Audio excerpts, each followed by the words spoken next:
Hello friends, আমি দিয়া। তোমরা সবাই কেমন আছো? তো আশা করি সবাই ভালো আছো। তো দেখতেই পাচ্ছ আমি রান্না করছি আজকে কাতলা মাছের ঝোল আলু আর ডাঁটা দিয়ে। তো কীভাবে করেছি শুনে নাও।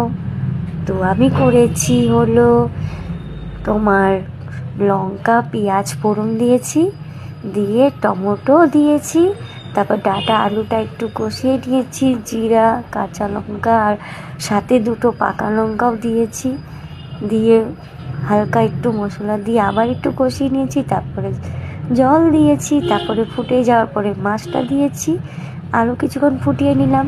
তো আলু ডাঁটা সিদ্ধ হয়ে গিয়েছে আমার, এখন আমি নামিয়ে দিব। আর ঝোলের কালারটা কত লাল আসছে, মনে হচ্ছে যে আমি শুকনো লঙ্কার গুঁড়ো দিয়েছি, কিন্তু আসলে না, আমরা শুকনো লঙ্কা খাই না। আমি দিয়েছি পাকা লঙ্কা আর কাঁচা লঙ্কা মিক্স করে বেটে পাতলা ঝোল করেছি, আর সাথে একটু জিরা বাটাও রয়েছে। তো এখন আমি করব মিষ্টি কুমড়ো ভাজা। তো ফোড়নে দিয়েছি শুকনো লঙ্কা একটা আর কালো জিরা। তো এখন মিষ্টি কুমড়োটা দিয়ে দিব, দিয়ে একটু নাড়িয়ে ভালো করে, ওদিকে একটা পড়ে গেল, আর চুলার আঁচ দেখছো কি সুন্দর জ্বলছে। তো যাই হোক, এখন একটু ঢেকে দিব।